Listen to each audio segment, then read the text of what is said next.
Não são 5 horas da tarde, mas sejam muito bem-vindos a mais um podcast do Tea Club Society. Quem tá falando aqui com vocês é o BT Oliver. Aqui é o astronauta Hugo. Aqui é um turista e não físico. E o meu nome é Caio, sou estudante do Instituto de Física de São Carlos e estudo Física Computacional pela USP. Aí tá nosso convidado de hoje, não é mesmo? Nosso querido Olha aí, temos convidado de alguém aí. honra. Como disse o Gustavo, né? Eu tava falando com o Gustavo há 5 minutos atrás. Presença de peso, porque de verdade. Presença de muito peso. Falar sobre física, sobre qualquer coisa Relatividade, essas paradas aí. E você não entender de física já é difícil. Então, ter uma pessoa que estuda física dá um peso, sabe, pro ambiente do podcast. Caio, seja muito bem-vindo ao podcast. Fica à vontade, a gente espera muito aprender com você, debater sobre um dos melhores filmes que eu já assisti na minha vida. A da minha também. Quando eu tava falando com vocês há 5 minutos atrás, isso é verdade, vou comentar aqui de novo. Eu gosto de pesar os filmes no nível que eu choro. Quando eu choro com um filme, é porque o filme é bom. E cara, eu não consigo acreditar até hoje que eu consigo chorar assistindo Interestelar. Chega a ser mágico, porque o filme é Cara, muito... tem que faltar coração pra não chorar nesse filme, mano. Cara, É muito eu não bom. chorei, mas eu fico com tanto aperto no coração quando assisto esse filme. Eu fico tipo, caralho, mano, que deprê. Cara, mano, mas uma coisa que eu acho incrível nesse filme, é porque, querendo ou não, cada coisa, a gente ainda tá meio que descobrindo algumas coisas, tipo, referências ou ideias que estão no filme, cara, eu acho genial, velho. Não, isso é genial, né? O Interestelar, que foi lançado em 2014, com a direção do Christopher Nolan, é um dos filmes que, na verdade, antes mesmo dele ter sido lançado, ele já era uma grande promessa por um motivo simples. Porque o tema é bom e o diretor, ele é perfeito. O Christopher, ele é uma referência de diretor. E antes mesmo do filme lançar, ele já era um peso. Então, quando ele veio, a trilha sonora foi maravilhosa, os efeitos foram maravilhosos. Tanto que o único Oscar, infelizmente, que o filme ganhou foi de melhor efeito visual. Infelizmente, né, porque o enredo do filme é muito bom, o drama do filme é muito bom, e os atores são perfeitos. Cara, a Anne Hathaway, que fez a Doutora Brand, nossa, perfeita, pra mim é a melhor atriz. Nossa, ela é perfeita. Foi as escalações, eu acho que esse filme foram precisas, sabe? Tipo, cada ator literalmente soube passar exatamente o personagem que precisava, a emoção que precisava, tá ligado? Tipo, já dá spoiler pra quem não viu, mas do cientista que ficou na nave, envelheceu um pouco mais, tipo, a reação dele, tipo, de anos que se passaram, caraca, velho, realmente passou tempão pra ele. Atores muito bons, muito bem adaptados ao papel, de uma forma que, por exemplo, o ator que fez o Cooper, que é o Mateu, ele, cara, eu não consigo ver outro filme e não lembrar da atuação dele nesse filme, entendeu? Porque ficou tão bem encaixado no personagem que... Não sei. A escolha para os personagens foi maravilhosa, a direção é maravilhosa. E pra já darmos continuidade aqui, só pra darmos introdução ao assunto e todas as 1000 coisas que vamos ter para falar hoje aqui sobre isso, além de falarmos sobre Interestelar e toda essa inspiração do filme, falarmos sobre física, falarmos sobre gravidade, relatividade, sobre Einstein, né, que é o pai da física moderna. Não se esqueça dos paradoxos. E os paradoxos, que na verdade vão ter muitos. O Hugo, se controla, por favor, cara. Se controla. Porque de verdade, se a gente começar. Assim, você pode falar dos paradoxos, mas se a gente começar a falar de paradoxos, o que vai acontecer é o seguinte: a gente vai ficar umas 3 horas aqui nesse podcast. Nossa, esse podcast vai ser o maior de todos, cara. Só debatendo paradoxos, cara, entendeu? E tipo assim, então vamos com calma, que é um tema muito delicado. Não quero chorar lembrando do filme, porque é muito emocionante o final do filme. Se você não assistiu Interestelar, eu digo pra você agora, assista Interestelar, cara. Vá assistir Interestelar, de verdade. Se você não assistiu esse filme, você tá vivendo de forma errada. E você vai ter que ver ele 2 vezes, inclusive. Ou mais. Todo mundo que viu Interestelar teve que assistir mais de uma vez pra entender isso. Isso é tipo lei. Não tem como... Só eu assisti 14 vezes e não entendi. Sim, eu me lembro, Caio. Você veio aqui da última vez, eu me lembro que eu desci lá na sala, você tava assistindo o filme. Cara, eu um pouco bêbado também. É porque é daqueles filmes que você vê uma vez e aí você entende um pouco, aí você vê alguém explicando, ou lê alguma coisa, aí você entende mais, aí você vê de novo, você entende mais. Exato, essa é a pegada do filme que eu gosto, porque quando você assiste pela primeira vez, você acha o filme legal, acha o filme bonito, mas quando você vai entendendo a profundidade do assunto, ele se torna muito legal, se torna gostoso de assistir, as coisas que antes pareciam difíceis, você tem interesse, e cara, até quem não gosta de física, até quem não entende, até quem não estuda física, quem não entende de astrofísica, de relatividade, acaba gostando do filme e se interessando pelo assunto, entendeu? Essa questão de viagem no tempo, de gravidade, de viajar pelo espaço, isso é um tema muito atual, é um tema da nossa época. Eu tava comentando, acho que foi ontem, com a minha mãe, falando, mãe, há 20 anos você falar sobre viajar no tempo era algo impossível. Hoje nós sabemos que é possível, então, sabe, é um filme que abre a nossa mente, dá um peso muito legal quando a gente vem pra debater. Interestelar é um filme maravilhoso, a história é muito boa, né? Então, é um momento de nós pegarmos agora, bater no assunto. E é isso, galera. Vamos esperar que o podcast de hoje seja bem produtivo. Esperamos que vocês gostem. Sejam muito bem-vindos a mais um Tech Club Society. E é isso aí.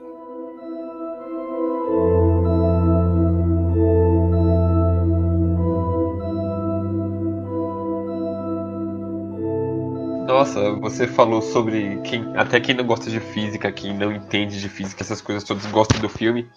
E eu acho que você tocou num ponto bem importante, porque eu acredito que todo mundo gosta de física. A gente só aprende física da maneira errada.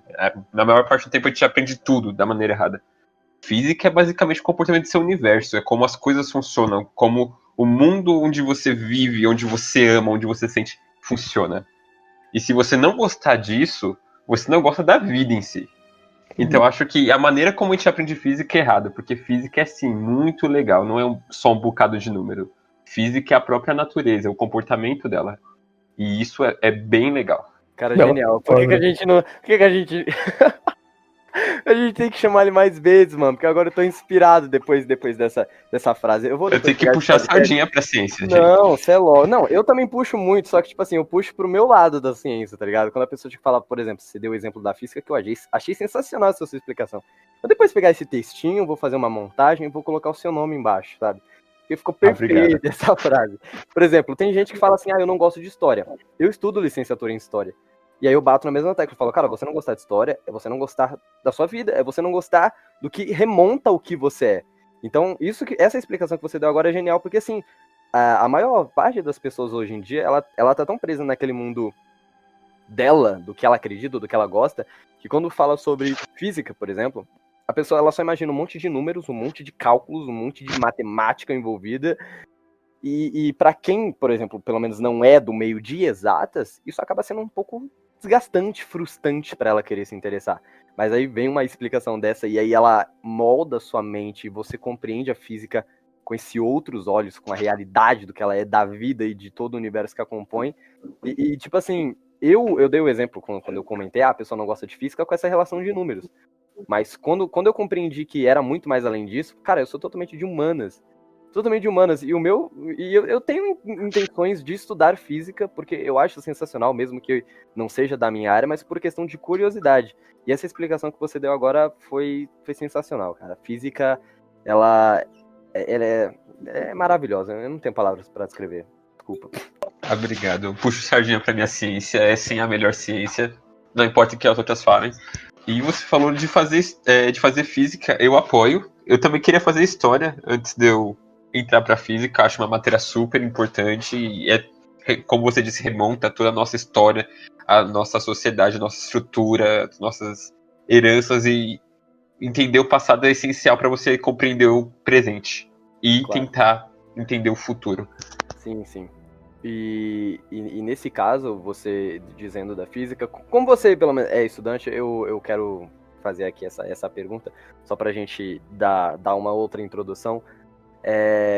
Porque boa parte das pessoas que estudam a física, elas têm uma inspiração em parte. Eu tenho um amigo que literalmente, de verdade, ele começou a estudar física, acho que na São Judas, porque ele assistiu Interestelar, sabe? Algo totalmente aleatório, cai do céu, pô, Interestelar, vou cursar física. E aí, o que te levou a estudar física? Só mesmo uma questão aqui de curiosidade. Existe um físico, filósofo, talvez maior divulgador científico do mundo. O nome dele foi Carl Sagan. E eu li um livro do Carl Sagan. Qual era o livro que eu li, pelo amor de Deus? Billions and Billions, sabe? Que fala sobre um monte de coisa. Leiam, é um livro muito bom, não vou dar spoiler dele.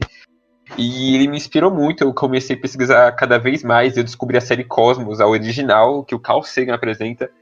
E aqui o Neil deGrasse Tyson apresenta a atual. E, nossa, eu me encantei por essas coisas. Eu já gostava de muita coisa. Eu gostava de entender as coisas. Eu ficava fazendo exercícios mentais pra, sei lá, entender como o carro andava.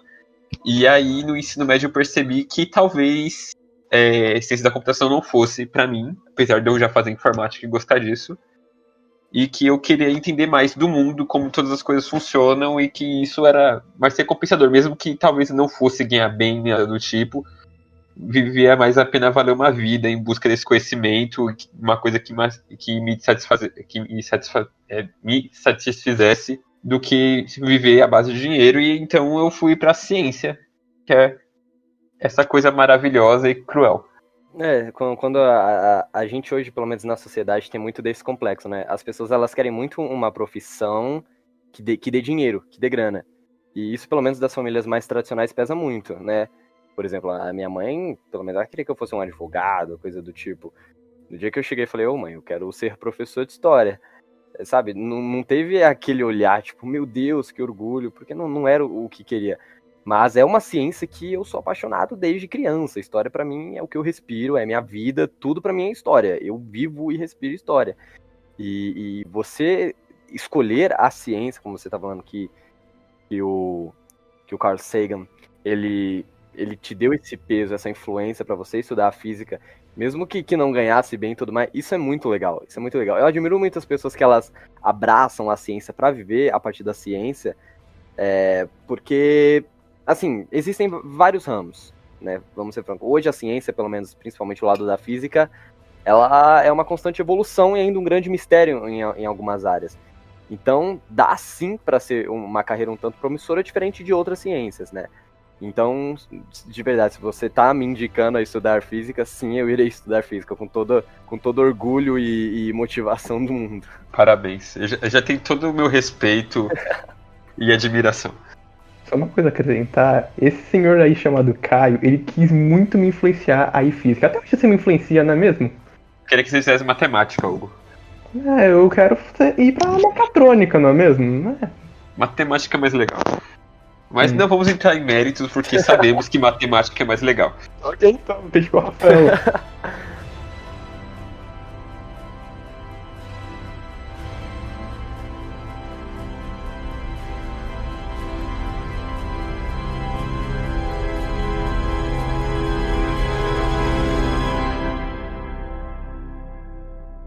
Existia um fantasma no quarto da filha dele. E aí a filha dele ficou velha e ele novo. Resumi o filme. Basicamente é Filme isso. resumido, ela tinha um fantasma no quarto e aí ela ficou velha. O fantasma era o pai. Pelo amor Spoiler, de Deus, hein? meu. Eu acabei de falar de spoiler, o cara já dá uma fuzilada. Calma, mano, calma. A fuzilada de spoiler assim, não. Mano, a gente tem que concordar, Tars é o melhor personagem do filme. Cara, Não é. como não? Ele tem senso de humor, cara. Eu quero muito um robô que tenha com senso de humor. senso de humor, meu Deus. Por que ele não é o melhor personagem? Pra mim, a Murphy ainda é o melhor personagem. Sim. Uma criança, na idade dela, começar a descobrir as coisas, estudar, se motivar e ir atrás de conhecimento, entender o que estava acontecendo, isso é admirável pra caramba. Cara, aquela cena que ela tá lá conversando, né? Que tá naquela mesa que eles estão conversando, e aí o Cooper começa a falar assim, foi algo divino, ou um fantasma, e todo mundo rindo, e aí ela solta que foi a gravidade. Cara, aí todo mundo começa a olhar pra ela, tipo, com uma admiração, tipo, caramba, uma criança tão pequena consegue compreender que é a gravidade. E você percebe que ninguém gosta do irmão dela. Podemos perceber esse ponto também. Mas Concordo. ele fica velho, mano. Calma, é diferente. O cara literalmente tava assim, naquela fase onde ele tava se aproximando do pai dele bastante e tal. Aí do nada o pai dele parte pro espaço, ele fica sem o apoio do pai e é o avô quem cria. Faz sentido, né? Ele já tinha perdido a mãe, tem todo um drama. E é que não se aprofundaram na psique do personagem, mas é um personagem bem legal também. Se tivesse mais desenvolvimento. Você pega essa questão mais psicológica, por exemplo, de você pegar um garoto que tá saindo da fase da puberdade, entrando na fase adulta, e ele tem um espelho constante, né? Por exemplo, o pai dele queria que ele fosse pra universidade, e mesmo assim o garoto, ele se contenta em ser fazendeiro, sabe? Ele vê o pai dele como exemplo, e da noite pro dia o pai vai embora numa missão. Então, tipo assim, o filme ele pode, como o Caio falou, não trabalhar essa questão da psique do personagem, mas se você parar e você começa a vasculhar todo esse buraco de várias referências que são deixadas no ar, existe uma construção de todos os personagens, da Murphy, do irmão, até mesmo do professor Brand. Cara, é gigantesco tudo, o fato dele ter passado a vida toda descoberto a resposta, mas manter a resposta em sigilo para mandar eles para uma missão que realmente não tinha o objetivo A para dar certo, né? O objetivo não era levar a raça humana, mas sim salvar a espécie. A construção de todos os personagens foi muito bem trabalhada. Por mais que indiretamente, tudo por trás ali, né? Porque focaram mais na missão e na questão do que era importante na missão, mas todo personagem ele tem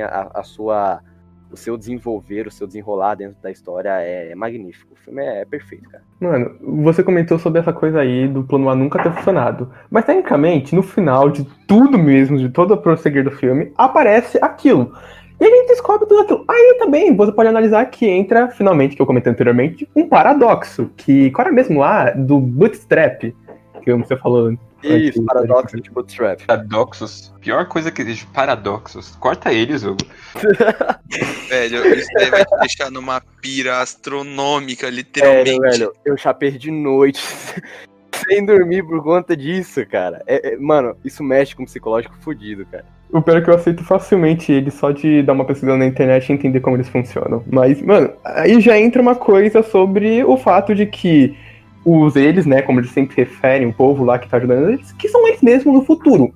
Mas em que ponto eles conseguiram sobreviver? Aí eu tenho a teoria de que foi a doutora Brand, né, que foi lá junto na missão, que conseguiu colonizar e fazer o povo continuar. Aí voltou no passado e fez o povo da Terra sobreviver. O filme, na verdade, acaba com o Cooper indo atrás dela, né? Porque no final, quando tudo se resolve, ele pega uma nave e vai até o único planeta que deu certo, né? Que foi, tipo, a última opção. Pô, eles poderiam ter ido naquele primeiro planeta, mas não, foi a última opção, sem nenhuma tentativa de retorno. E aí ela tá lá, eu imagino que pelo menos ele foi até ela, ajudou ela, né? Pra ela não viver sozinha fazendo inseminação, cuidando de uma porrada de criança. E eu acho que isso seria uma continuação legal, até mesmo num segundo filme, para explicar essa questão do eles, né? Como você comentou, essa civilização que ela fez naquele planeta, né? No último planeta, tinha as informações mais básicas, nada muito aprofundado, era o planeta correto. E aí essa população que se desenvolve nesse planeta poderia ser eles, né? Até mesmo por estarem circundando ali próximo a questão da Gargantua. Eles estão muito próximos de um buraco negro, então toda a informação que você consegue tirar de um buraco negro que está muito próximo de você é muito maior de um ser humano que está vivendo num sistema solar, onde não tem uma proximidade com o buraco negro, que você só consegue estudar à distância. Uma outra explicação para esses seres humanos acabarem se tornando o que no filme sempre é citado, essa questão de eles do futuro, né? Que eles criam aquela dimensão que se conecta com o passado. E, mano, é muito genial. É genial. Então, eu acho essa parte genial mesmo. Porque a gente vive em 3 dimensões e a gente sabe da nossa quarta, é o tempo. Você nunca vai encontrar uma pessoa se você só mandar 3 dimensões pra pessoa.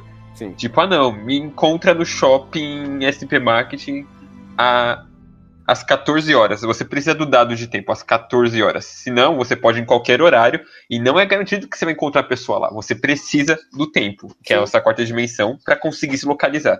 Exato.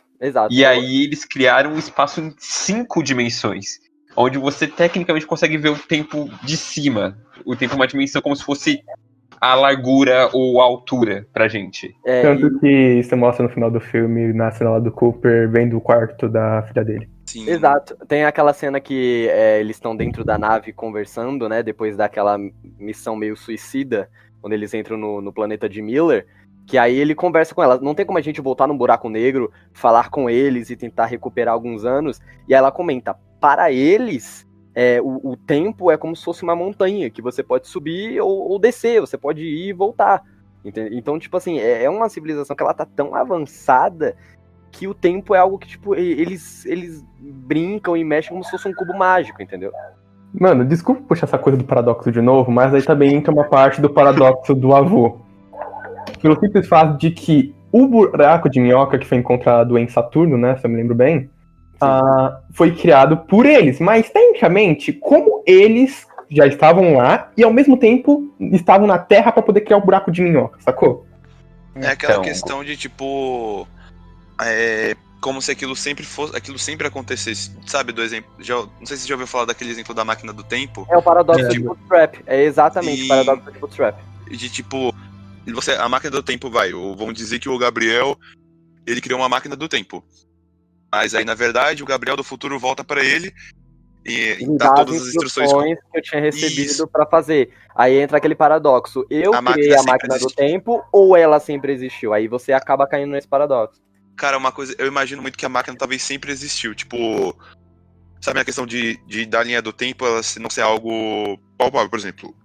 As horas, querendo ou não, eu tinha lido um artigo que falava que, tipo, as horas, querendo ou não, elas foram algo que a gente criou. A gente estabeleceu um horário ali pra gente poder contar. Mas o tempo sempre existiu. E medir por o exemplo. tempo. Sim, o tempo ele existe, mas a gente possui métodos de conseguir medir esse tempo e saber quanto tempo se passou e tudo mais. Sei lá, vamos supor um quadro, sei lá.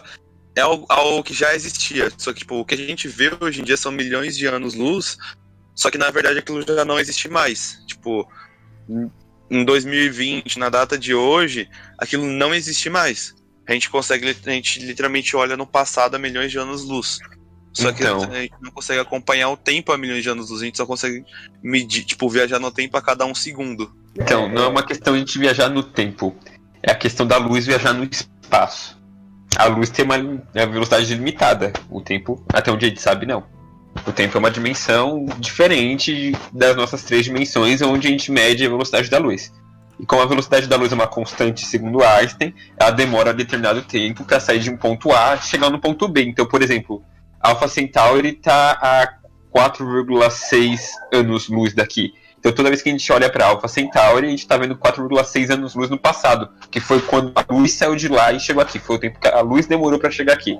Então é aquela explicação. Eu não lembro que tinha falado essa questão da velocidade, quando você olha para um corpo celeste ou uma estrela, a distância que ela está em anos-luz foi exatamente o tempo que demorou para essa luz chegar até nós. Seria dessa forma a explicação correta, correto? Isso. Então, se tem algo que está exatamente, vamos supor, a 2020 anos luz de distância, significa que a luz que eu estou vendo foi emitida exatamente, vamos supor aqui, no ano que Jesus nasceu, por exemplo. Tipo isso. O que é muito legal, porque talvez a estrela que a gente esteja vendo nem esteja mais lá, mas a luz dela ainda está chegando aqui.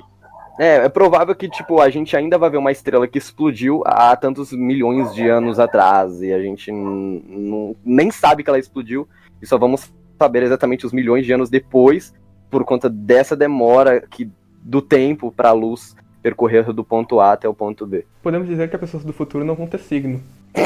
Sorte a deles, viu? Sorte a deles. Ou eles vão ter mais signos. Foi uma boa.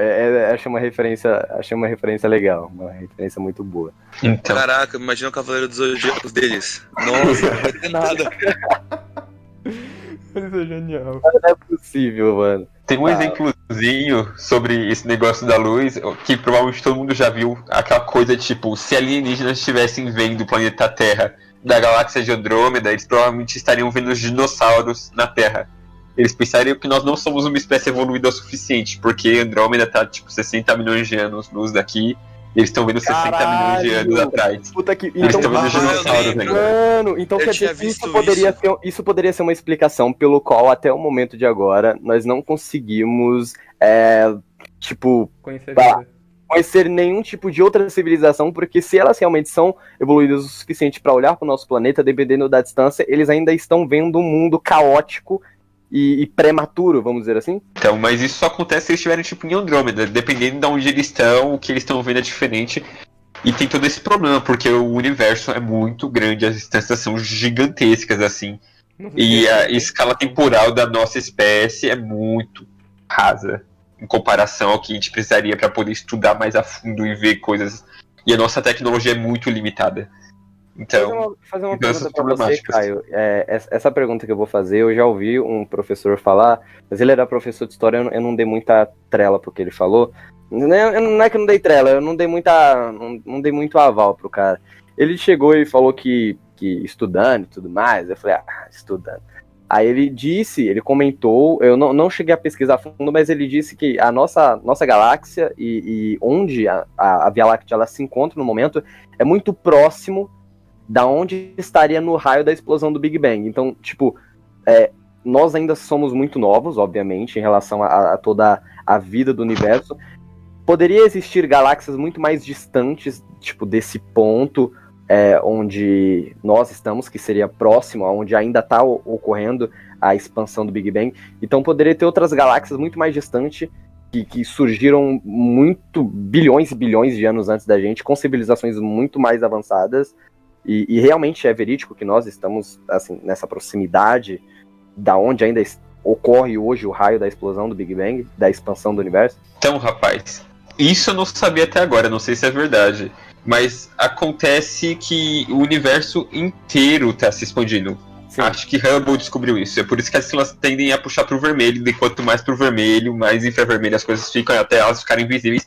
Tudo está se distanciando. E aí eu realmente não sei se a gente está perto da onde explodiu o Big Bang, mas a gente sabe mais ou menos a idade do universo, a da explosão do Big Bang. Porque até onde a luz visível alcança, que é mais ou menos 14 bilhões de anos. A gente consegue ver 14 bilhões de anos no passado, que é onde a luz está chegando agora. Entendeu? Gabriel, eu tinha visto num documento. Era um documentário e também num artigo que, tipo, teoricamente, o centro especificamente, a gente não tá muito longe. Tipo, pensa, sei lá, num prato, a gente não tá na borda do prato, mas também não tá exatamente no centro, sabe? Tá, tipo, beirando... chega a ser próximo do centro, mas não é especificamente o centro. Você diria do universo? É, mais ou menos isso, mas eu também não sei exatamente a precisão daquilo, tipo... é um artigo que eu tinha visto e um documentário, tipo... No geral, a gente não tá nessa borda, foi que nem o cara tinha comentado, tipo, até onde a gente consegue ver, sabe? Sim, exato. É o chamado universo observável, assim. Isso, e nessa questão do universo observável, tipo, até onde a gente consegue ver, tem muita coisa, sabe? Tem, como ele disse, muito. E isso é só muito observável. Longe. Não dá para ter uma noção do que não se é observável. Exato, o observável pode ser literalmente 1%.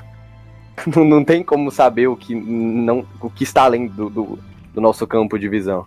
Cara, se a gente assumir que o universo infinito não é nem 1%. É infinitesimalmente zero negócio. Tende a zero, assim, sabe? Aquelas funções que nunca deitam. É isso. Cara, e você literalmente me lembrou um outro ponto aqui, porque eu bati o olho no quadro meu, de um cientista que tinha comentado que a gente chega a conhecer mais sobre o nosso espaço, nossa galáxia, do que sobre os nossos oceanos. Tipo, a gente não conhece tanto sobre os nossos próprios mares, pra você ter noção. Eu acho meio doido do macro e micro, né? Não, eu acho bem doido isso, porque... Não faz o menor sentido. A gente não respira debaixo d'água, cara. Não, a gente também não respira mas assim, no espaço a gente consegue achar um outro planeta que consiga abrigar possibilidades de vida. Não tem como a gente, tipo, o nosso oceano, ele é um mistério, eu acho super da hora, mano. O meu maior sonho é entrar num submarino e ir pra qualquer tipo de profundidade. Mas assim, é algo um tanto mistério. Mas, me desculpa, eu acho que eu vou sofrer muito hate por dizer isso, mas eu acho que não é tão importante, sabe? Cara, assim, eu vou te hatear, é o planeta, rapaz. Sim, cara, é porque assim, se você lembra da série, por exemplo, do Castanhari e outros comentários do tipo, eles tentam buscar a explicação pra onde vem a origem da nossa vida. Tem um documentário que o próprio Castanhari postou no canal dele, acho, um pouco antes da série. E tipo... Onde estão todos os alienígenas? E aí, tipo, basicamente, eu lembro que é uma parte, ele, tipo, comenta, primeiro a gente tem que saber qual é a origem da vida, pra supor... Pra querer entender um outro tipo de vida fora, exato. E tem que levar em questão que, tipo assim, pode não ser exatamente do jeito da nossa, porque a gente não sabe a origem. Eu lembro que ele comenta que, tipo, antes era imaginado que, tipo, seriam bactérias que vieram pra Terra e foram, tipo, não lembro se especificamente são bactérias ou não, mas... Tipo, foi que se desenvolvendo vida do espaço e ficar indo pra cá. Mas também foram encontrados bem recentemente algumas dessas mesmas bactérias, vamos supor que sejam bactérias, que tipo saíram do fundo do oceano e são exatamente as mesmas. Ou seja, a vida pode ter vindo da Terra ou não. E como a Fossa das Marianas é o lugar, tipo, mais sem nenhum conhecimento, é um lugar totalmente profundo, saca? Tipo, não tem nenhum conhecimento. Aí eu lembro que tem um filme de ficção que os aliens se escondem ali, porque é onde a gente não consegue ver e a gente não se interessa por ver. Não acho que existam aliens na zona abissal dos nossos oceanos, mas seria muito importante estudar todos os cantinhos do nosso planeta, até mesmo por essa questão de entender de onde a gente veio, como a gente evoluiu, e quais são os caminhos naturais da vida e como isso pode se propagar em outros planetas, em outras zonas, e os caminhos que a gente pode contar para a evolução de outras espécies e até mesmo o nosso próximo vizinho senciente, coisas desse gênero. Então cuida dos oceanos, não esquece deles não.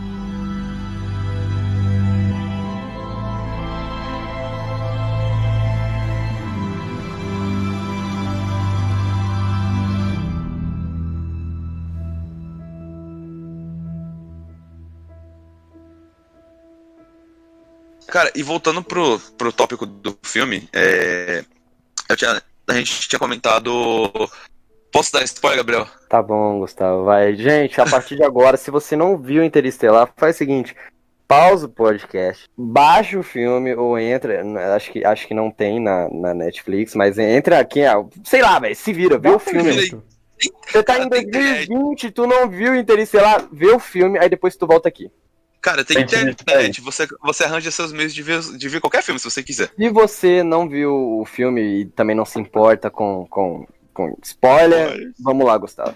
Segue o baile. Então, vamos lá.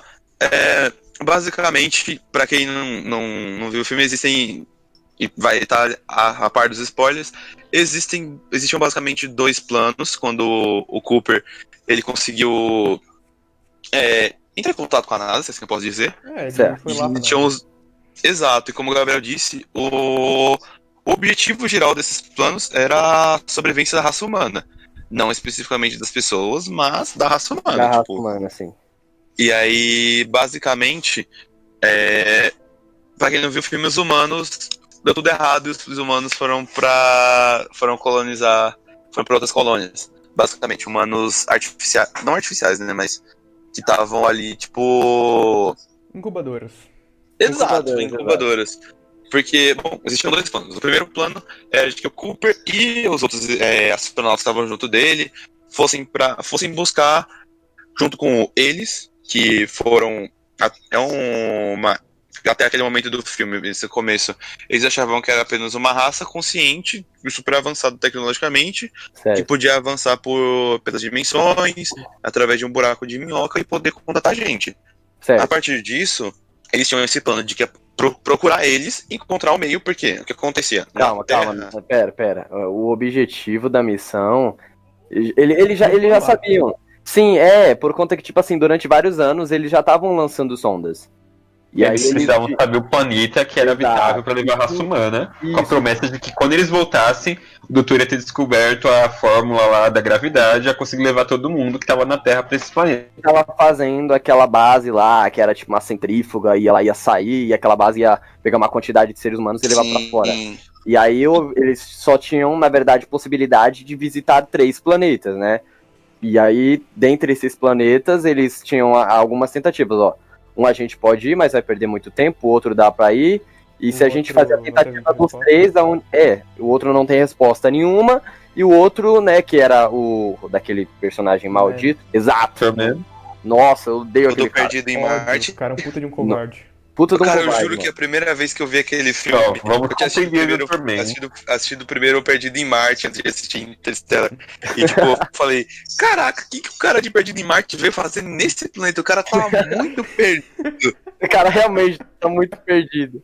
E tipo, eles não têm combustível suficiente. Eles precisam visitar esses 3 planetas e tipo assim, se chegar o momento dos planetas, realmente um deles abrigar a vida e eles não terem possibilidade de voltar, a tentativa é mandar um sinal de resgate. Esse basicamente era a missão, né? Mas tipo assim, o professor, né, ele na verdade ele nunca teve, tipo assim, ele conta isso pra Murphy quando ele tá lá morrendo, ele fala, o objetivo, até falei do plano A, mas o plano era simplesmente pro seu pai, porque eu precisava dele. O plano B sempre foi a prioridade, tipo, pelas costas, assim, entendeu? O que não é errado, eu entendo, eu super entendo o lado do professor, mas ele mexeu com o psicológico do cara, entendeu? O cara deixou filhos e tudo mais. Porque teoricamente ele meio que mentiu falando que o plano A era a melhor solução e, tipo, ele botou pilha dizendo que aquilo ia dar certo, sabe? Tipo, meio que manipulando pro cara falar, não, vai, confia, larga sua família, abandona seu filho, a sua filha e, mano, vai que vai dar certo e você vai voltar e você vai conseguir ver eles, tudo direitinho. Abandona aí, pai de família, vai dar tudo certo. Vai comprar o famoso confia no cigarro cara. pra próxima galáxia.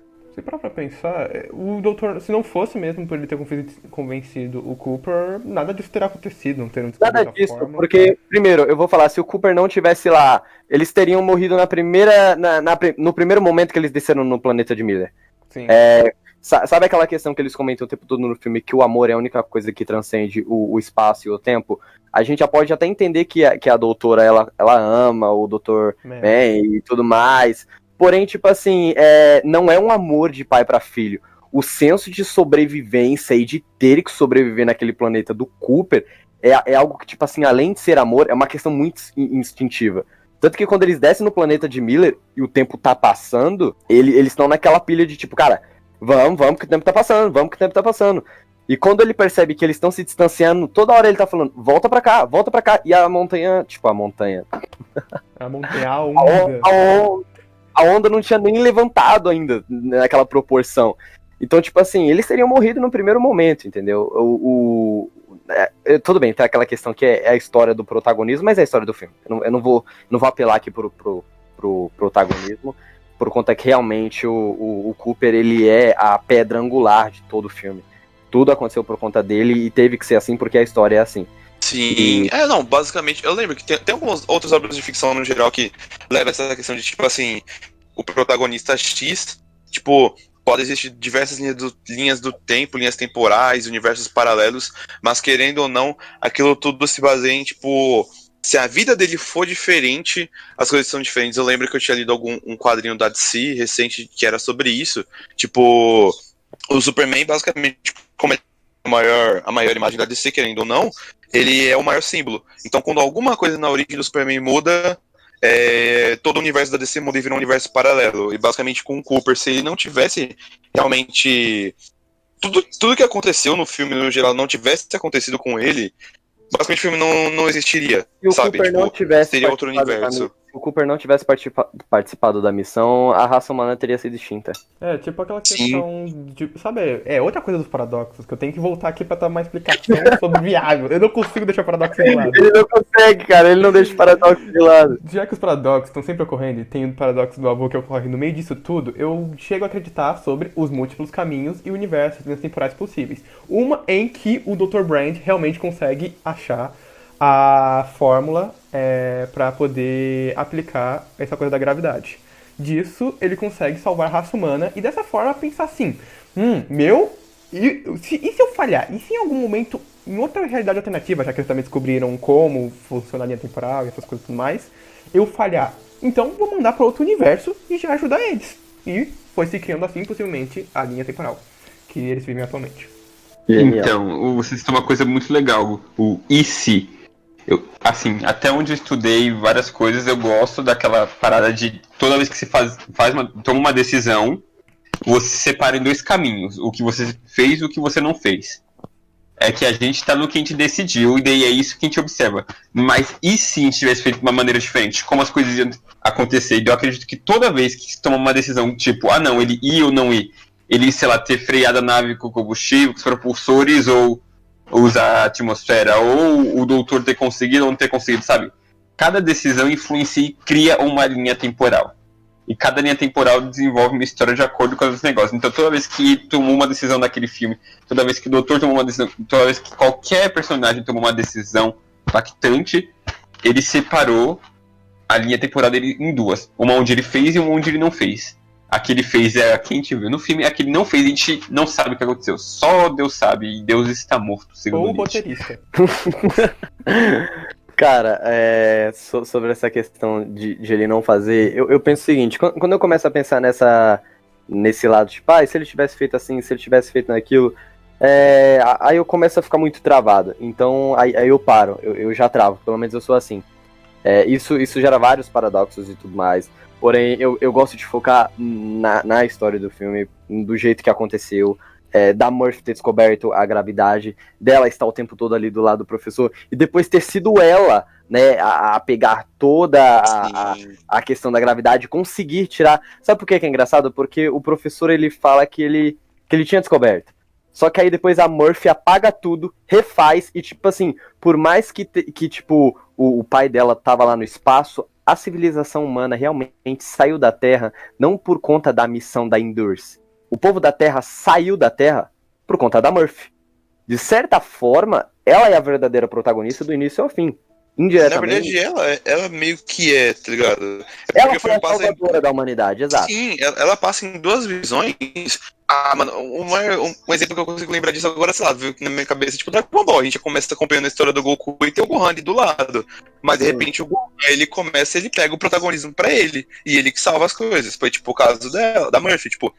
No começo a Murphy é só uma criancinha, mas você vê que ela tem algum prodígio, sabe? Tipo, que ela é inteligente, que ela é muito genial pra idade dela e tudo mais, muito avançada. E o que leva isso a acontecer, né, dela ter descoberto, é quando o pai dela está lá, naquele projeto da quinta dimensão, e aí ele começa a passar os códigos binários pela seta, pelo ponteiro do relógio.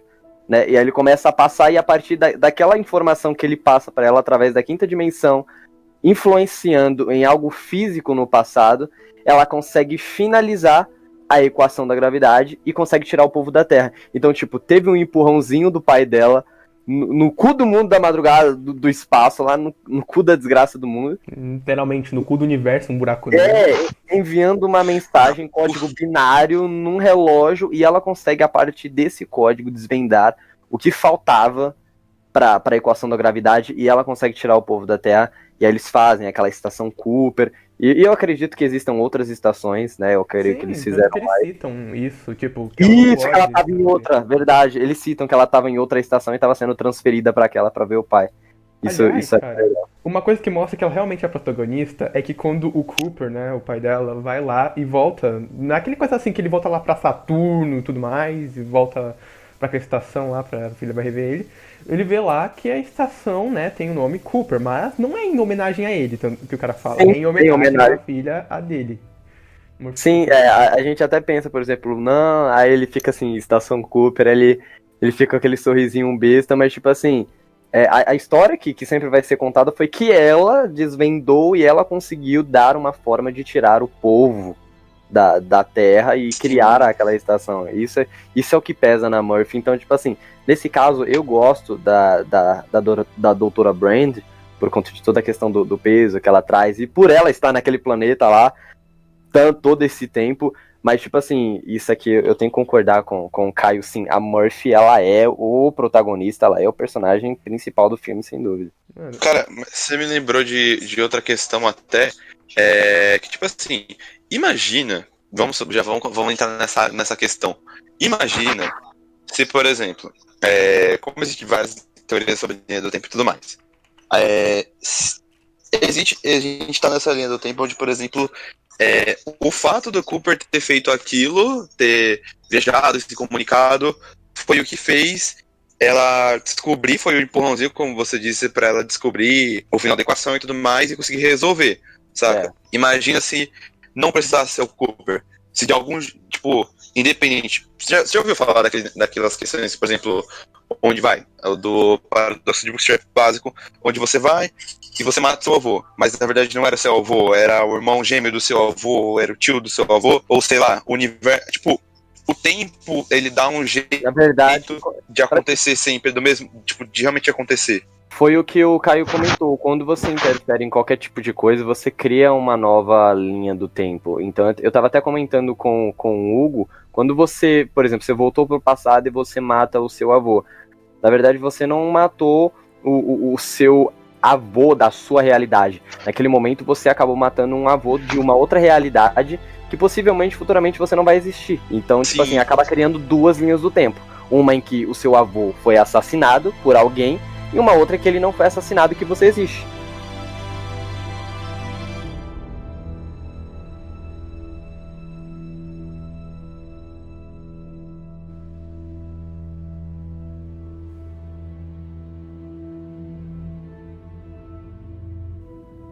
Imagina que tem um relógio, o exemplo que todo mundo usa. Aí tem a massa do relógio, correto?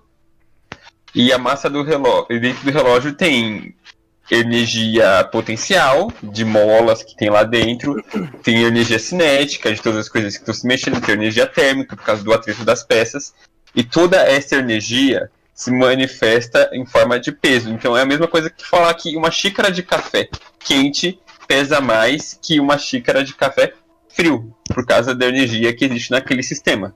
É uma coisa bem interessante se você parar pra pensar. Parece que, tipo, quanto mais energia, mais coisas estão unidas, mesmo que a gente não consiga ver, mais peso tem nisso na relatividade. Seria tipo a densidade, é o que é chamado a densidade? Não, é uma coisa totalmente diferente. E só se aplica para casos assim muito específicos, quando você tem uma quantidade de energia no sistema muito alta para uma quantidade de massa muito baixa ou vice-versa. Se você olhar a equação, é E igual a mc ao quadrado.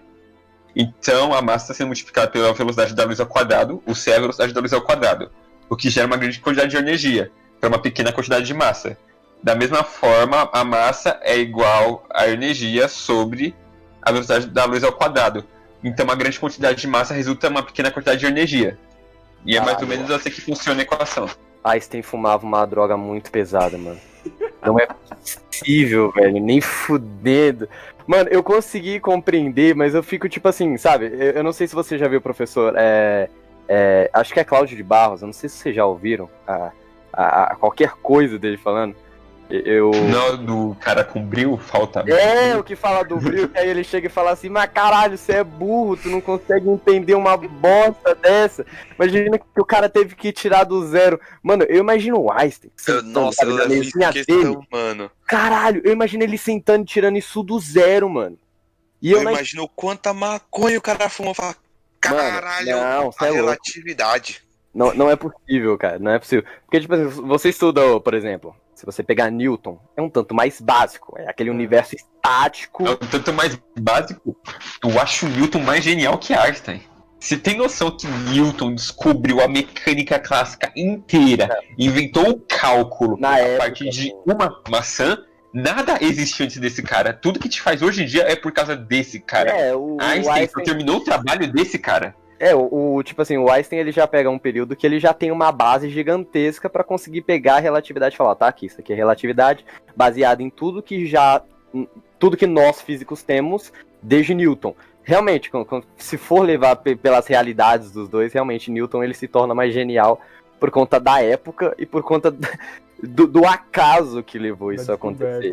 Mano, caiu uma maçã Newton, caralho, mano. Gravidade. Ainda bem que não tem mais já. Mano, graças a Newton agora a gente não pode mais flutuar por aí livremente, né? Piada péssima. Tá vendo? Isso é tudo culpa dele, mas tudo bem. Newton é uma coisa genial. Ele parou, olhou pra uma maçã e falou, se a maçã cai, por que a lua não cai em mim?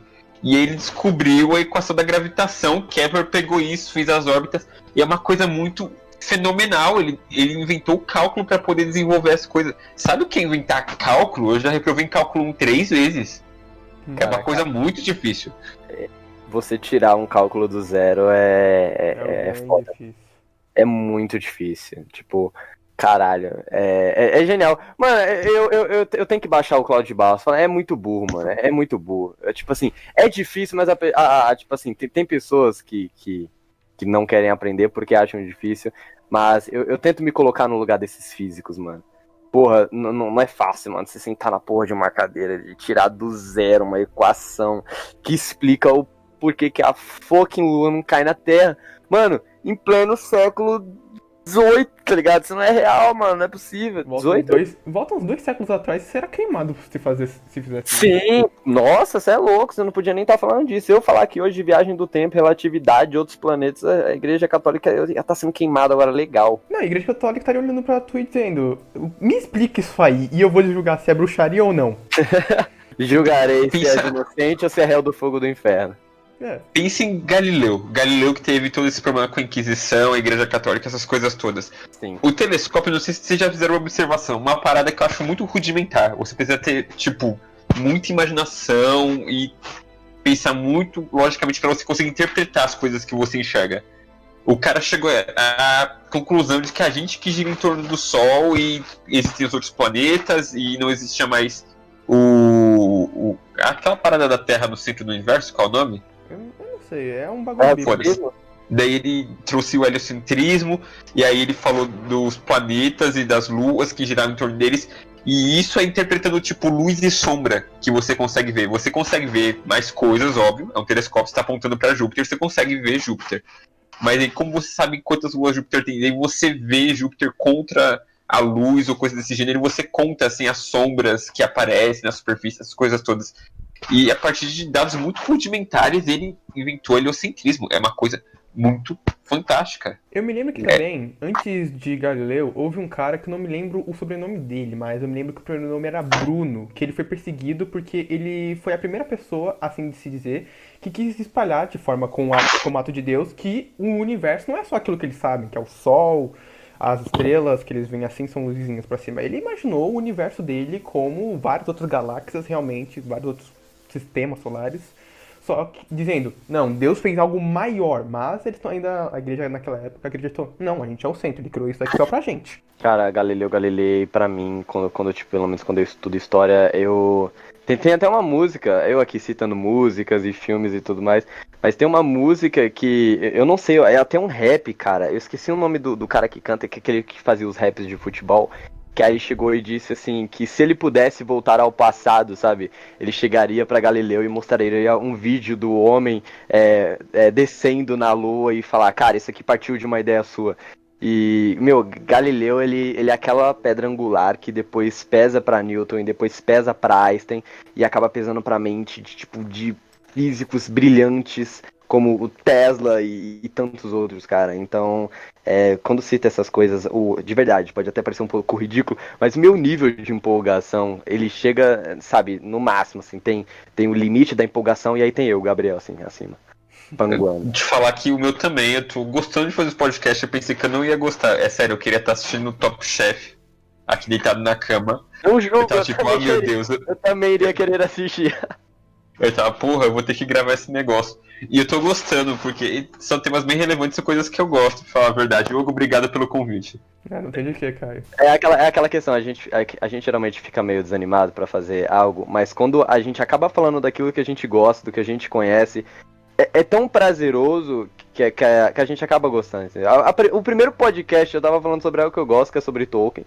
E antes de eu gravar o podcast, eu falei, não vou gravar esse podcast, não. Quando a gente começou a falar, nossa, minha mente foi embora. Minha mente viajou. Muito. A gente conseguiu chegar de J.R. Tolkien em como a gente odiou o final de Star Wars.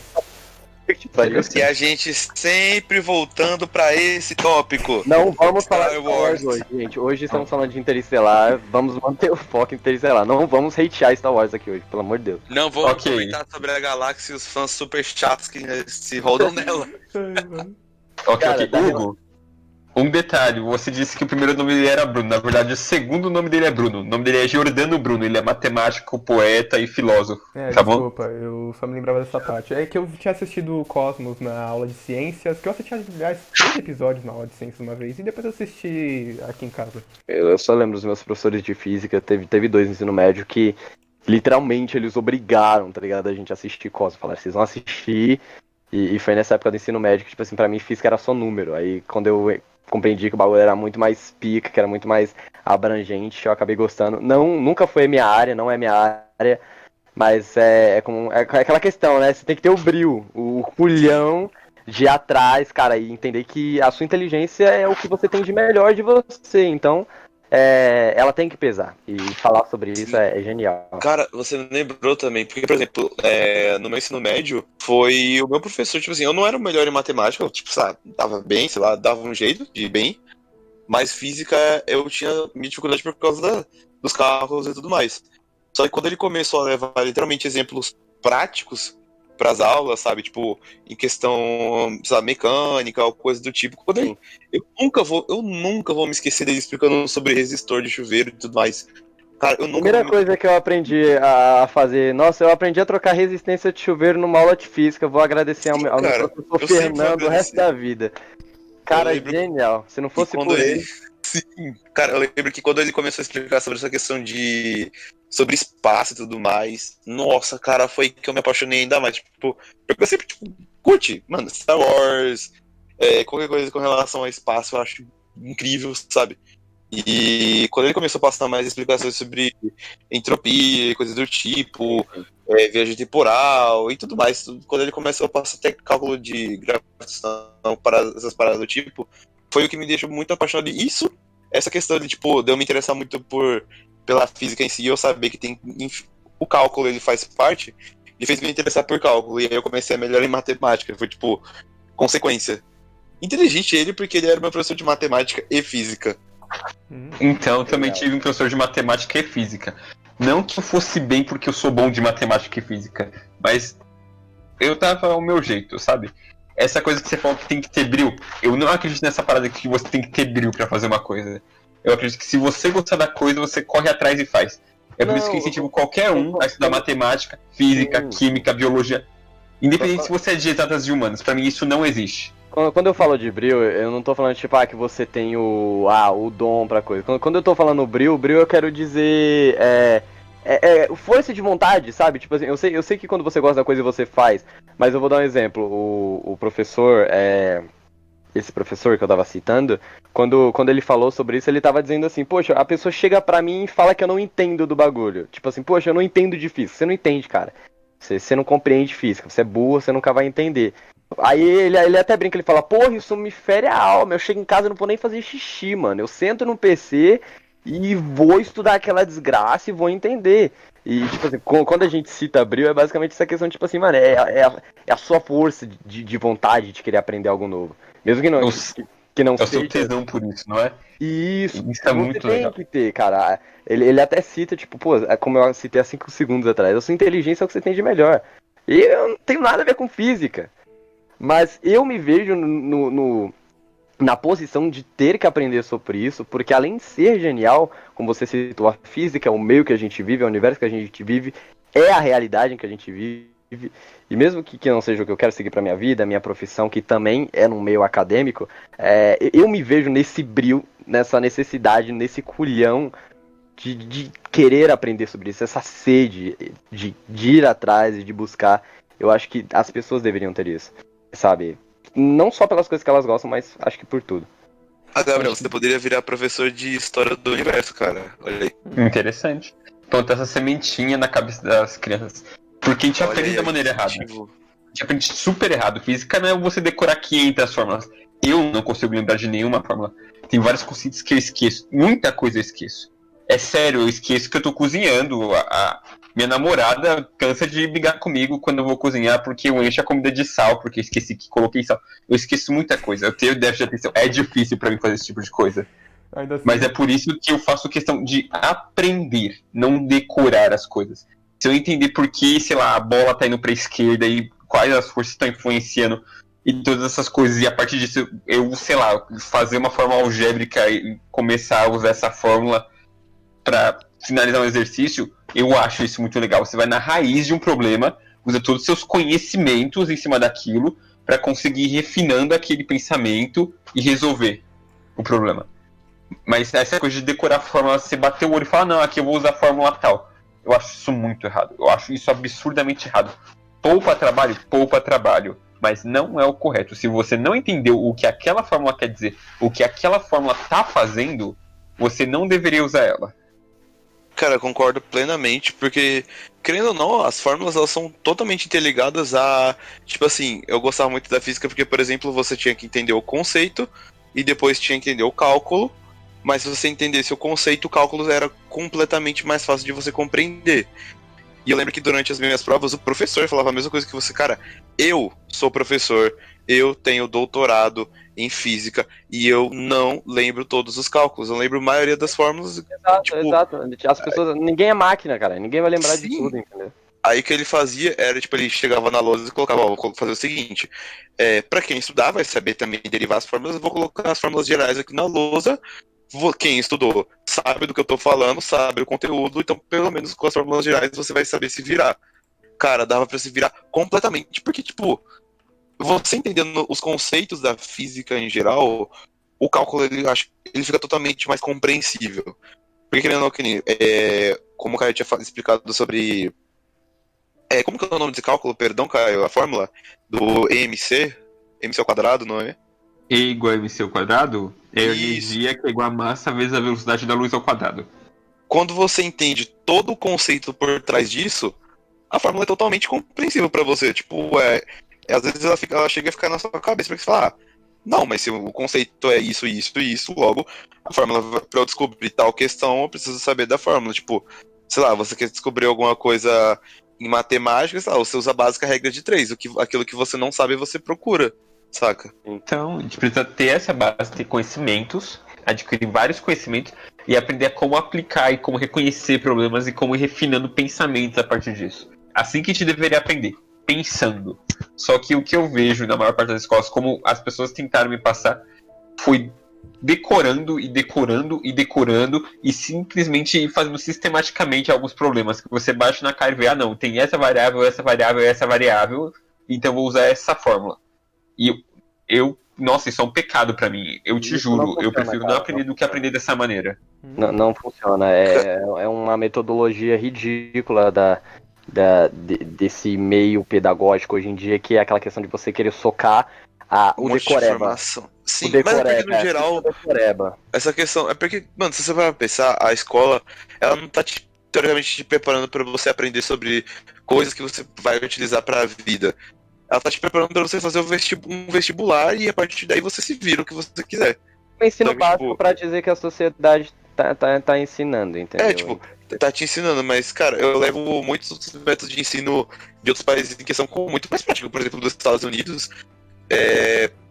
você tem outras matérias, tipo, outros idiomas, você opta pelo aquilo que você se interessa, e, por exemplo, você Gabriel, é mais torna interessado muito mais produtivo. Exato. Sim, por física, mas você também quer se tornar, tipo, você correlaciona matérias com alguma profissão que você acha legal.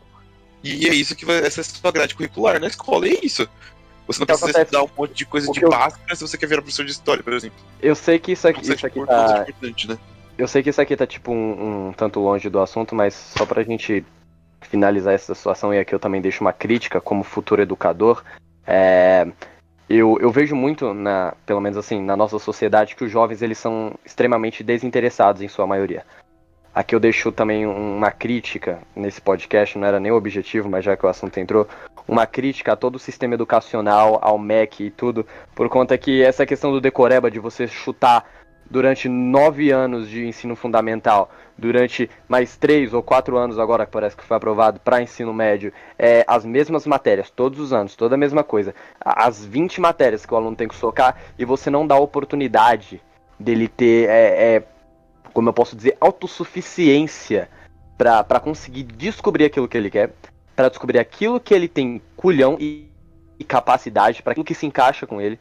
Porque de verdade, você chega no aluno, no ensino médio, soca as mesmas 1000 matérias, destrincha ciências em física, biologia e química, para chegar e dizer que tem mais. O aluno ele vai sair do ensino médio cansado. Você acha que esse aluno vai querer entrar numa faculdade? Nem fudendo. Esse aluno ele passou a vida toda cansado de uma escola, passou a vida toda cansado de um ensino básico. Esse aluno não vai querer nada, por isso que a maioria dos jovens brasileiros sai do ensino médio. A maioria, pelo menos hoje em dia eu percebo que isso está mudando. A maioria vai trabalhar para outras empresas terceirizadas, vai passar o resto da vida sem um ensino superior e vai ser para sempre, me desculpe o peso da palavra, mais escravo de outros empresários. Ele não vai conseguir ter autossuficiência financeira e intelectual. Aí ele sai da escola alienado. Eu acho que esse outro sistema de estudo nos outros países, de dar autonomia para o aluno, chegar e falar, eu quero estudar isso a partir de agora. Não, eu vou pegar aqui física, vou estudar física, matemática, vou estudar filosofia, história. E isso dá um peso para o aluno, ele consegue se adaptar àquilo que ele se encaixa melhor. Isso vai abrir a mente dele naquilo que ele é bom, naquilo que ele se encaixa. Entendeu? Eu acho que falta disso muito no Brasil, e esse é uma das grandes culpas dos nossos jovens, em sua maioria, em mais de 80%, ser alienado e o nosso país não progredir na educação. Tem um dos maiores investimentos do mundo em educação, mas a educação é péssima. Eu peço perdão aí por vocês por esse desabafo. Não por nada, totalmente compreensível. Eu também não gosto desse sistema de ensino. Como futuro educador, eu tenho que falar isso, cara. Isso me fere a alma, eu fico muito triste com isso.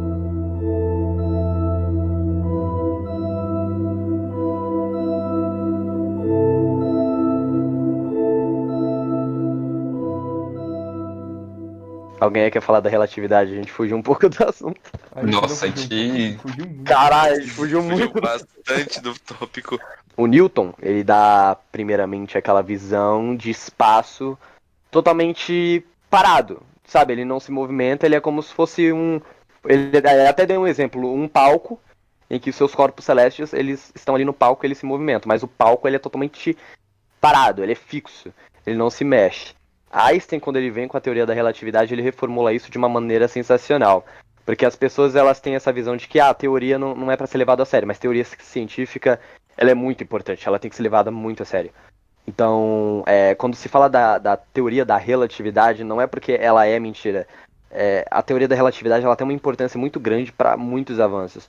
E essa questão de que o espaço, ele não só é algo vazio, que o espaço, ele é algo, ele é um tecido que molda todo o cosmos e ele envolve tudo que existe nele, que ele pode ser dobrado, esticado, retorcido, diminuído. E, cara, isso dá uma complexidade e aí vem muitas explicações de várias coisas, tipo, possibilidade de viagem no tempo, os tempos que passam diferente, por exemplo, para um astronauta que vai até a Lua, que faz uma missão, por exemplo, futuramente até Marte, em que o tempo vai se passar diferente do que tá lá aqui na Terra. Então, tipo, cara, quando se fala de Einstein, eu posso não ter muito conhecimento no assunto, mas a inspiração que ele me traz como a mente e o pai da física moderna, cara, é algo que não tenho o que dizer. O Einstein, ele é uma das minhas inspirações, embora ele não seja do meio acadêmico que eu sigo. Então, eu não gosto muito da figura do Einstein, mas ele foi um puta gênio. Ele percebeu. Pode deixar a sua crítica ao Einstein aqui, sem problema. Ah, não, é muito longo. Eu não vou entrar nesses Eu méritos. entendo do seu lado, eu também vi umas coisas de Einstein aí que eu fico, que desgraçado. Mas então, ele percebeu assim, algumas exceções e alguns casos onde a mecânica clássica, sabe, Newton não se aplicava. E aí, para começar a desenvolver isso, ele começou a refletir em várias experiências mentais, coisas que eu acho que seriam muito legais. Talvez a gente tentar fazer algumas. E daí eu separei uma aqui que eu gosto muito, que é sobre referencial. Na relatividade, tudo é relativo. Relativo ao quê? Lembra da equação do Einstein? Sim. Então, se torna relativo à massa ou à gravidade. A gravidade como uma força ou energia, uma coisa do outro. Lembra aquela coisa da massa ser uma propriedade que a energia exibe? Então, na relatividade, assim, como um plano geral, fica relativo à massa. Só que você pensa assim, na equação do vovô ateu, lembra aquela coisa que todo mundo aprendeu no primeiro ano do ensino médio? Que todo mundo teve que decorar essa droga toda? Ainda não me lembro dessa A velocidade é a mesma coisa que o espaço sobre o tempo, correto? Sim, exato. Eu lembro disso. Então, para uma velocidade x em um espaço y, a velocidade tem que ser z. Tem que ter aquele valor, porque senão não encaixa, correto? Um é relativo ao outro.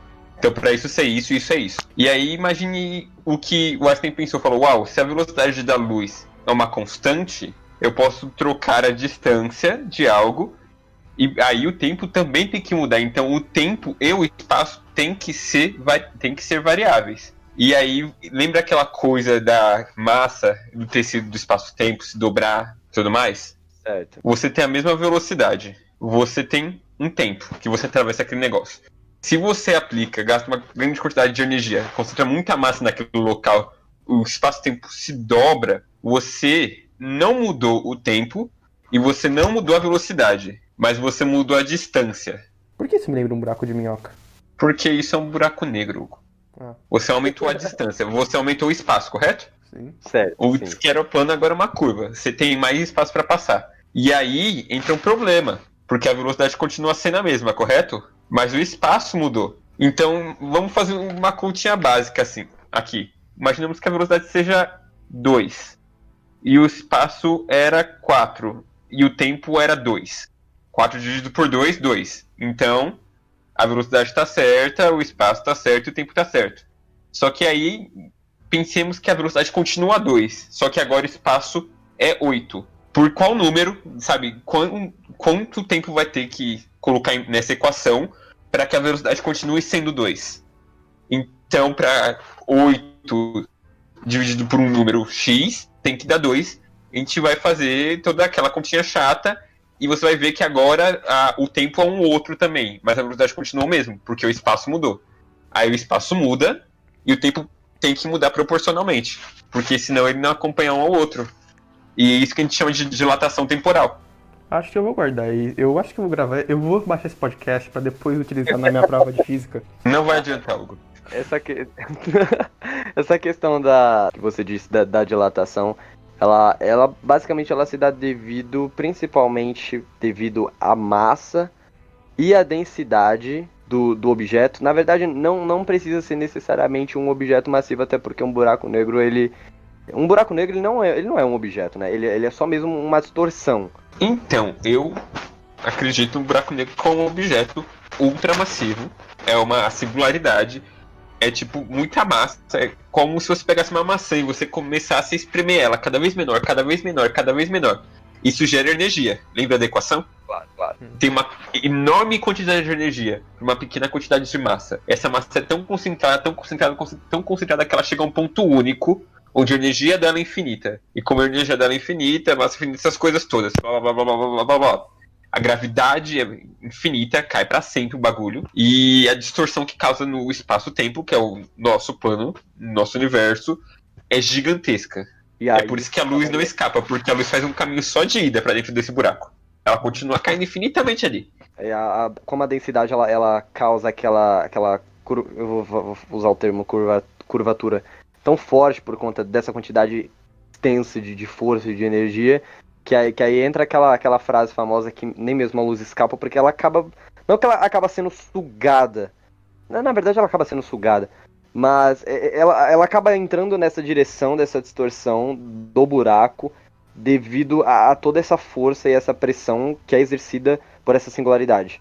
Eu acho que eu falei certo. Eu acho. Então, é tipo isso. É como se você estivesse fazendo um caminho e tem um buraco no caminho. Daí ela segue esse caminho e continua indo infinitamente nessa bagaça. Ela sempre vai ter a direção reta, a curvatura que vai acabar fazendo os desvios para onde ela foi. Quanto maior for o desvio, que aí entraria o buraco negro em toda a sua curvatura, né, no espaço-tempo, acabaria torcendo e fazendo com que a luz não conseguisse seguir o seu caminho normalmente, e acabaria sugando entre parênteses, assim. Faz sentido. Então, daí existe a contração espacial, que é esse bagulho do espaço, sabe? E tem a dilatação temporal, por causa dessa relação de espaço e tempo, de acordo com a velocidade. E como a velocidade nesse caso é constante, ela não muda, o espaço e tempo mudam em relação a ela. Mas a gente pode pensar em questão de referencial, nessa coisa do espaço e do tempo. Imagina que você está dentro de um trem, e aí você pinga uma bolinha de ping-pong na mesa de ping-pong. E para você que está dentro do trem, a bolinha cai no mesmo lugar, correto? Sim, ela vai ficar pingando normalmente pra cima e pra baixo. Mas pra quem tá do lado de fora do trem, sei lá, o trem tá se movendo a 40 metros por segundo, em 1 segundo, essa bolinha andou 40 metros. Sim. Então, como você pode afirmar que a bolinha não andou nada se ela andou 40 metros de acordo com o outro plano? Genial. Então, tipo assim, se a pessoa do lado de fora ela conseguisse ter um plano de visão e que ela conseguisse ver o trem se movendo, mas ao mesmo tempo essa bolinha pingando, ela não veria a bolinha pingando pra cima e pra baixo, mas ela veria, tipo, a bolinha pingando, tipo, pra frente, como se ela estivesse se mexendo, assim, lá pra frente, fazendo, tipo, um... É tipo aquele exercício do canhão, sabe? É tipo uma parábola. Acho que é essa palavra que eu tô procurando. É uma parábola.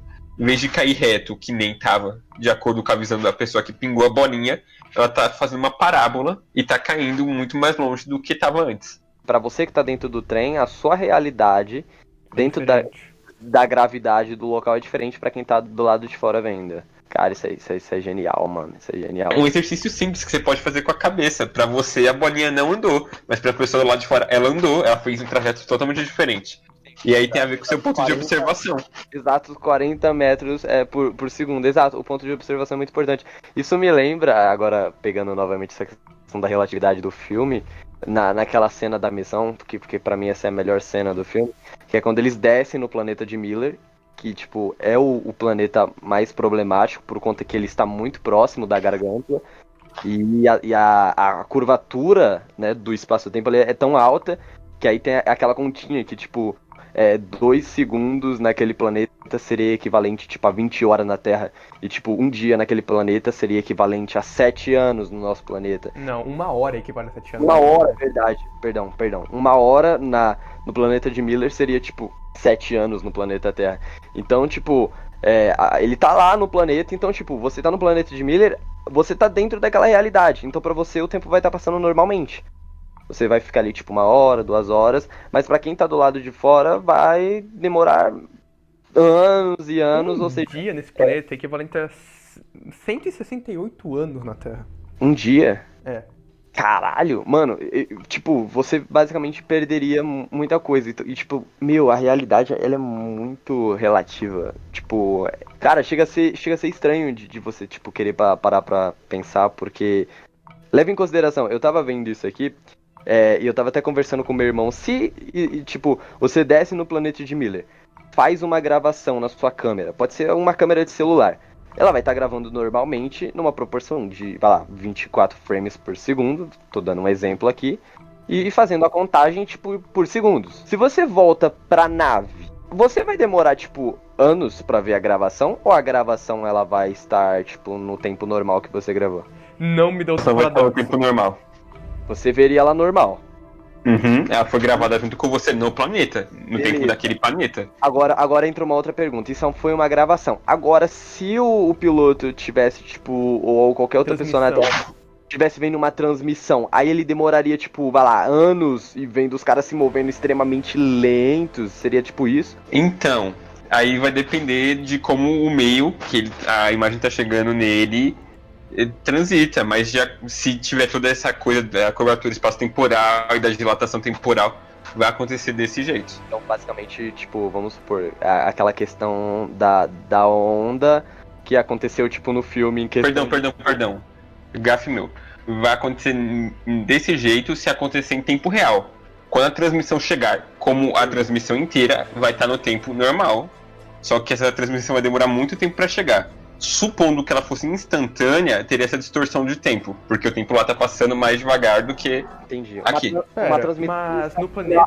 ao vivo, você tá dizendo. Mano, em uma transmissão, eu agora parei pra pensar, já que o tempo lá passa, tipo, um dia lá é equivalente a 168 anos na Terra, então quer dizer que o tempo lá se passa mais rápido. Ou seja, a gravação demoraria, tipo, pra voltar, tá ligado? Então, não, de certa forma, pra quem tá fora do planeta, a gravação parece ser demorado, mas por conta dessa dilatação, o tempo ele passa mais devagar para quem está fora, mas lá o tempo ele, de certa forma, ele passa mais rápido.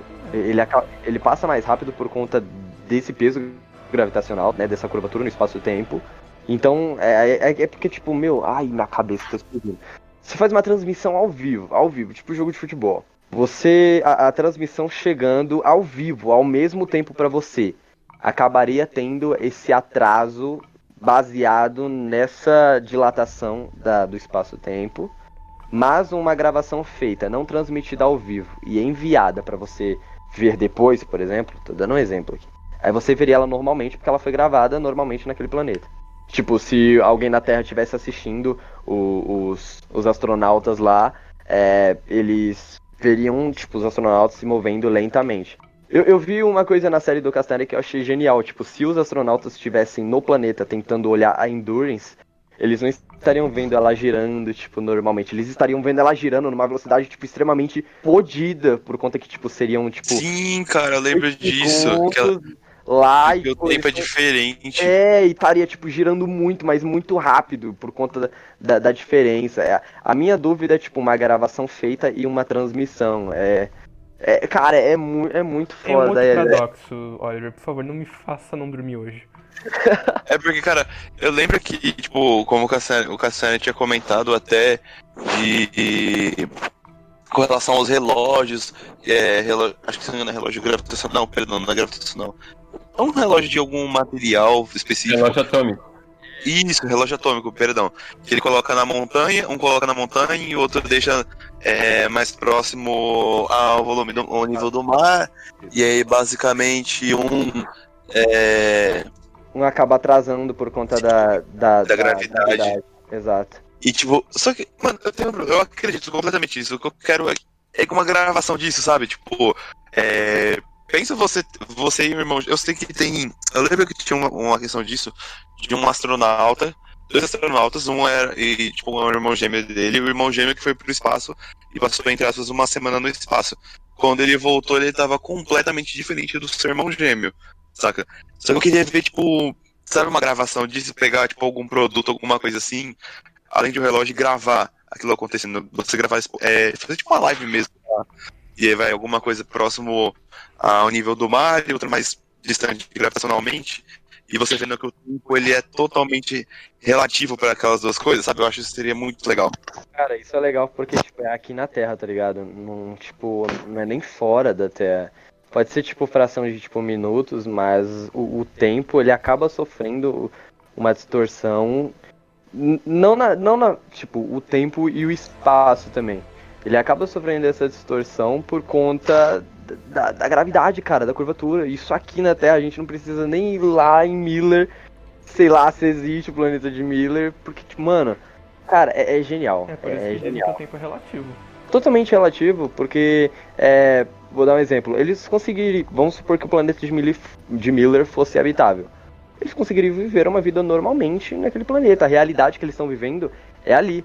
Por exemplo, eu estou andando a 10 km por hora tranquilamente aqui, andando, normal. E tem uma pessoa que tá num trem bala a 300 km por hora. Ela, tipo, ela tá tranquila, sua avó andando dentro do trem. Tipo, a realidade dentro do trem dela é uma coisa totalmente fora do que tá acontecendo fora daquela velocidade de 300 km por hora. Essa é a questão que, tipo, entra também aquele outro caso, que uma das formas disso também, se viajar no tempo, é através da velocidade.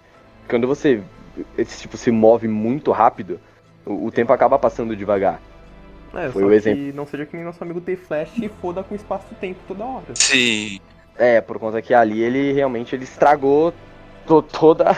Nossa, Flash estragando a linha do tempo, eu não vejo nenhuma novidade, né, cara? Fala pra você.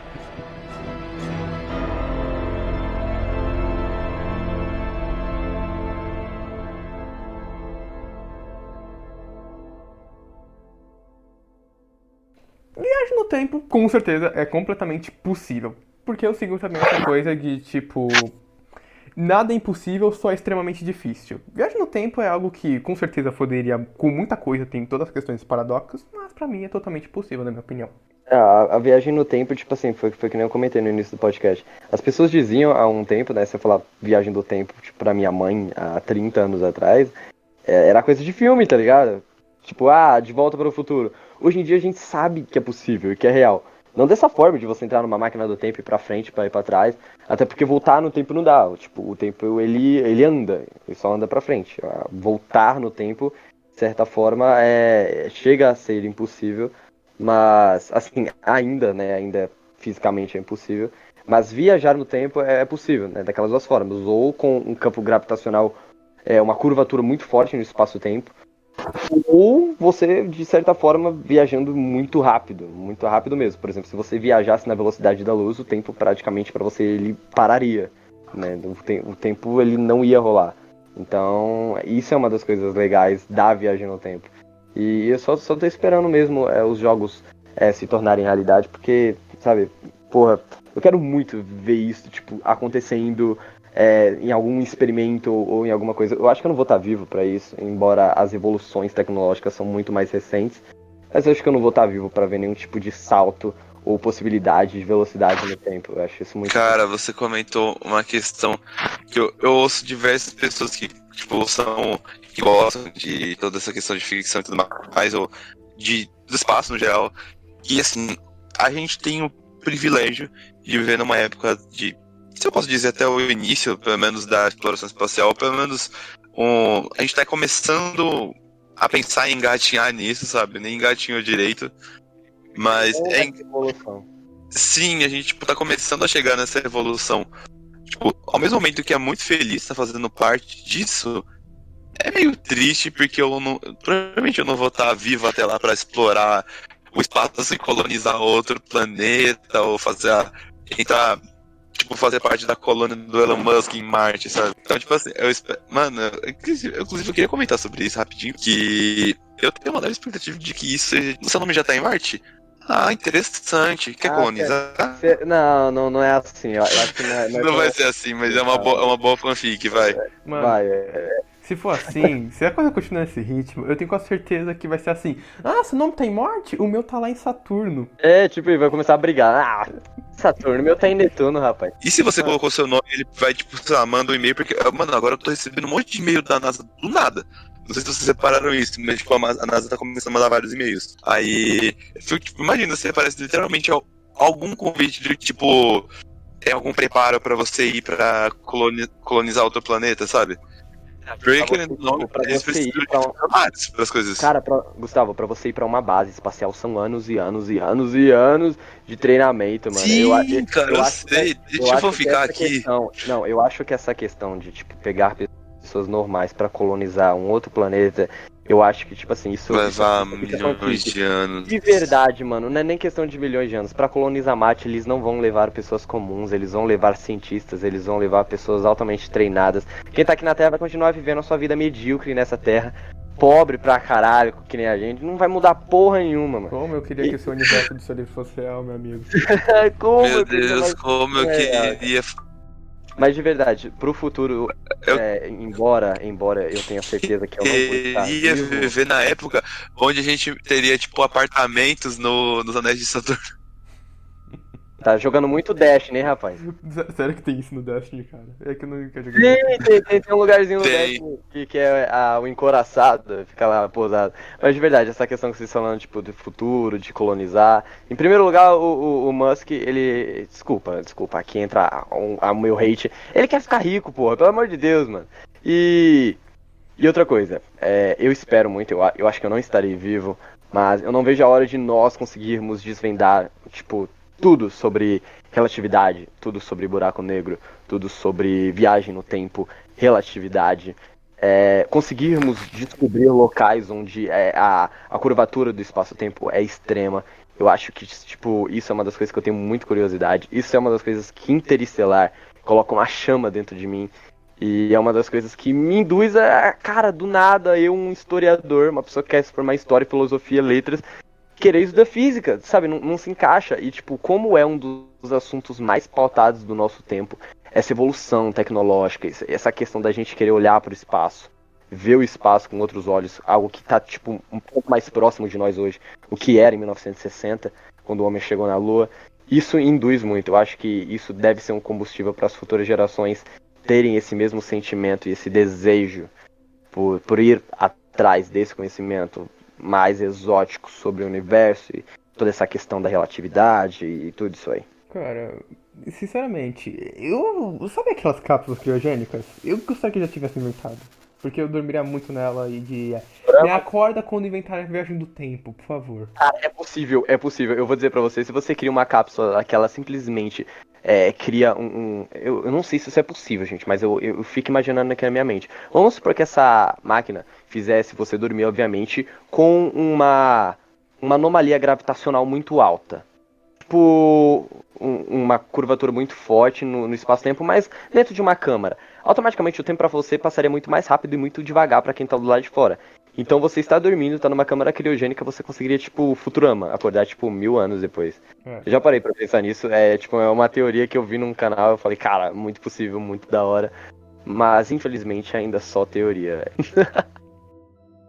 Meu, sobre o filme, concluindo, eu só tenho a dizer que eu sou muito apaixonado por Senhor dos Anéis, mas depois de Senhor dos Anéis, Interestelar é o meu filme favorito, não tem como. Interestelar é um filme muito bom, com um enredo muito bom. Eu fico triste por ele não ter ganhado mais de um prêmio, porque, sem sombra de dúvidas, ele é uma. Ganhou vários obra. awards, só não ganhou vários awards, o problema é que não ganhou muitos Oscars, né? Mas eu queria que fosse o Oscar, porque o Oscar é o peso. Esse que é o peso total, ele só recebeu por efeito gráfico. Ah, é porque a academia do Oscar é muito velha, né, cara? Se a academia do Oscar hoje for composta, né, mudar um pouco por pessoas mais jovens, né, principalmente as grandes empresas que fazem séries de televisão e tudo mais, eu tenho quase certeza que os próximos filmes, as próximas séries vão vir com essa temática um tanto mais futurista e é isso que eu espero, entendeu? Eu acho que esse é o momento da gente falar sobre isso, disso ser o foco da mídia. E Interestelar, ele deu esse peso em 2014, e não é à toa que mesmo com o lançamento de vários outros filmes, como Perdido em Marte, Interestelar ele ainda é o peso de um filme que fala sobre relatividade, e isso é extremamente importante. Uma coisa que eu também tenho que dizer sobre o filme é que eu recomendo assistirem mais de uma vez, até mais de 5 vezes, principalmente Assistam. pra entender tudo. E aliás, é um dos filmes que eu não enjoo, mesmo depois de assistir mais de uma vez, que nem Gente Grande. Chegou, tipo assim, de eu assistir esse filme, tipo, no mesmo dia, mais de uma vez, entendeu? não cansa. Cara, a trama do filme é bom, a trilha sonora do filme é... Só que a Cara. trilha sonora é muito estourada. Eu tava lá assistindo assim, de boas, do nada vinha a trilha sonora. É, eu ficava mano, lá, caralho. Exatamente. Um conselho pessoal, quando você estiver assistindo esse filme, esteja com o controle na TV na sua mão. Porque do nada a trilha sonora está extremamente alta e ela vai abaixar muito. E você vai tomar. Ou você vai acordar tudo que tiver na sua casa, ou você vai fazer uma barulheira disparada, sabe? Mas que nem como o Gabriel e o tinham comentado, o filme é incrível e, tipo, não cansa você ver ele mais de uma vez. Porque, por exemplo, eu praticamente tenho medo de rever o filme, porque nas próximas vezes eu já sei o que aconteceu e eu vou me cansando. Mas quando esses filmes que, tipo, quebram a sua cabeça, fala, caraca, tava tudo ali. A cada vez que você vê, parece que você tá vendo o filme de uma maneira diferente. Sim, você Isso eu acho maravilhoso. Cara, como o Caio tinha falado, tipo, eu acho que essa é a melhor forma da gente finalizar. Galera, física realmente é maravilhoso. Não tem como você chegar e dizer que, é só cálculo, é só número. Olha o tanto de coisa que a gente falou e, tipo, tudo isso envolve a física, tudo isso envolve espaço, relatividade, astrofísica. Então, tipo, ninguém aqui é, tipo, o cara mais foda, doutorado, a pessoa que mais entende aqui é o Caio, mas... vale muito a pena ir atrás, vale muito a pena querer conhecer sobre isso. É maravilhoso estudar sobre. Instiga a gente, porque é algo muito real. Viajar no tempo não é mais impossível. Colonizar um outro planeta já não é mais impossível. É uma realidade que a gente vive. Só não chegamos lá ainda. Então, se você não assistiu Interestelar, fica aqui a nossa recomendação. Assista Interestelar. A gente realmente agradece a todos vocês por estarem ouvindo esse podcast até aqui, de verdade. Eu acho que esse vai ser o podcast mais longo dos outros que a gente já gravou. Alguma coisa a dizer, Caio? Eu queria agradecer muito a oportunidade e falar que foi muito legal. Eu tô morrendo de sono, disse que vou ficar mais calado nessa última parte. Eu agradeço a todos os convites, sim. Obrigado. Que isso, cara. A gente que agradece porque é importante a gente buscar, tipo, uma pessoa que compreende do assunto, porque teve muita explicação aqui que com certeza a gente não conseguiria dar, mesmo com tudo que a gente pesquisou. Então a gente agradece muito, de verdade. Então é isso, galera. A gente agradece a vocês por estarem ouvindo mais um podcast do Tea Club. Se você estiver ouvindo pelo YouTube, se inscreva no canal. Se você estiver ouvindo pelo Google Podcasts, pelo Spotify ou qualquer outra plataforma de áudio, continua seguindo a gente. Se inscreve lá no nosso Instagram também. Segue, na verdade, né? Ninguém se inscreve no Instagram. Siga a gente lá, porque a gente também faz várias enquetes. E essa foi a enquete vencedora que a gente fez do assunto, beleza? A gente agradece. Que quem participou da enquete passada e queria o de Runeterra, vai ser o próximo tema, tá? Runeterra vai ser o próximo tema, galera. Então, se você votou em Runeterra, fica tranquilo que Runeterra vai ser o próximo tema. Muito obrigado por vocês ouvirem até aqui. Esse foi o Tea Club Society. Gabriel se despedindo de vocês nesse momento, galera. Tchau, meu povo. Fala, pessoal, tenha uma boa noite e muito cuidado nessa galáxia. Boa noite, pessoal. Fiquem com Deus e tchau.